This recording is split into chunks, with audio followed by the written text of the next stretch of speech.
Sir आज आप लोगों के सामने अल्फा क्लासेस की तरफ से 10th स्टैंडर्ड का फर्स्ट पोएम पढ़ाने वाला हूँ, जिसका टाइटल है टीनेजर्स प्रेयर और जिसके पोएट है जेमोस। ठीक है बच्चों, तो हम लोग स्टार्ट करते हैं। मैं पोएम के एक एक स्टैंजा को रीड करूंगा और उसके बाद उसको एक्सप्लेन करूंगा। ठीक है, तो सब लोग अपने अपने बुक्स अपने साथ रखिए और स्टार्ट। ठीक है, सब लोग पोएम के फर्स्ट लाइन पे देखेंगे। Each day brings new beginnings. Decision I must make. I am the only one to choose the road that I will take. देखिए, जेमोस ने ये पोएम टीनेजर्स के लिए लिखा है।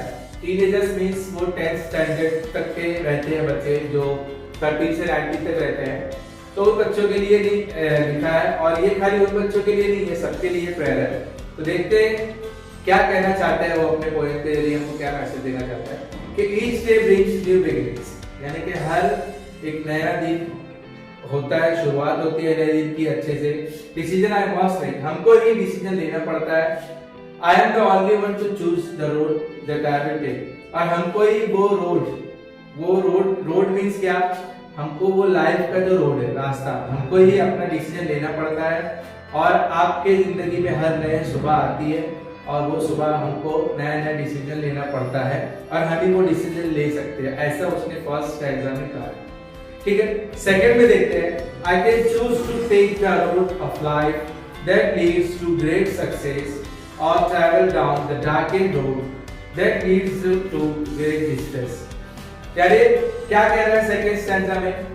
सेकंड स्टैंजा में क्या कह रहा है कि I can choose to take the road of life. ये रोड ऑफ लाइफ क्या है? ये जिंदगी का रास्ता, यानी हम जो चूज करेंगे, यानी आप 10th के बाद जो अपने लाइफ में चूज करने वाले हो आगे की लाइफ के लिए, वो बताना चाह रहे हो। आप क्या चूज करोगे?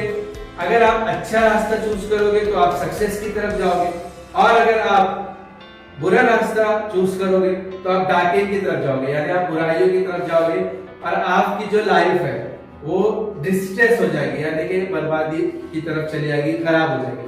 इसमें जो भी बोल्ड वर्ड में दिया गया है, डार्केन, डिस्ट्रेस, ये सब आपको ग्लोसरी में राइट में या लेफ्ट में बुक के मीनिंग दी होती है, जो एग्जाम में पूछा जाता है, वो अभी मैं बताऊंगा और आगे जो आएगा। थर्ड स्टैंजा देखते हैं। Please open up my eyes dear lord that I might clearly see, help me stand for what is right, bring out the best in me. Third stanza में क्या कह रहा है कि गॉड मेरी आंखें खोल दो, या लॉर्ड मेरी आंखें खोल दो कि मैं क्लियरली सब चीज सी कर सकूं, यानी सब देख सकूं, और हेल्प करो मुझे, help me stand for what is right, और क्या सही है क्या राइट है उसके लिए मेरी मदद करो कि मैं पहचान जाऊं हाँ ये राइट है ये रॉन्ग है, और ब्रिंग आउट द बेस्ट इन, और मेरे लिए कुछ अच्छा कर, यानी प्रे भी कर रहा है कि मेरे लिए कुछ अच्छा कर, मेरी आंखें खोल दे कि सही गलत की पहचान मुझे हो सके। नेक्स्ट स्टेज में क्या बोल रहा है? Help Lord to just say no when temptation comes my way, that I might keep my body clean and fit for life each day।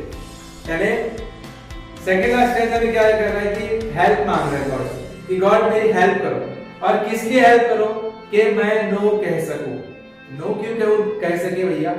No यानी कि कोई अगर गलत हो रहा है या गलत कर रहा है कहीं पर, तो वो नो कहने में मुझे हिचकिचाहट महसूस ना हो कि मैं फौरन कह दूं कि नहीं ये गलत है, मैं नहीं कर सकता, ऐसा मुझे टेम्पटेशन दे, और मेरी बॉडी को क्लीन रहे। क्लीन रहे मतलब ये नहीं कि मैं साफ सुथरा नहा धो के, वैसा वाला क्लीन है, यानी कि मैं पाक रहूं यानी गुनाहों से, वैसा वाला क्लीन, मेरे अंदर कोई गुनाह ना रहे, सिंस ना रहे, और मेरी लाइफ में मुझे फिट रहे, हर दिन मेरे लिए फिट बना।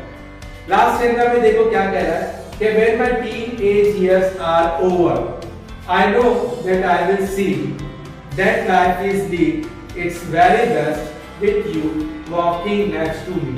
यानी कि लास्ट स्टेंजा में पोएट बोल रहा है कि मैं देखूंगा कि जब मेरे टीनेजर्स खत्म हो जाएंगे, यानी जब मैं बड़ा हो जाऊंगा, जब मैं लाइफ में कुछ बन जाऊंगा, और मैंने अच्छे रास्ते अगर चुने होंगे जो मैं ऊपर देखा हूँ, तो मुझे पता है कि आई नो कि मैं देखूंगा कि मेरे लिए वो जिंदगी लाइफ बहुत अच्छी रही, कि मैंने अच्छा रास्ता चुना और मेरे साथ साथ वो चलते गया, मेरे साथ साथ मेरे रास्ते में कभी कोई प्रॉब्लम नहीं आया। मतलब ये आप लोगों के लिए कह रहा है कि अच्छे लाइफ बनाने के लिए आपको अच्छा रास्ता चुनना पड़ेगा,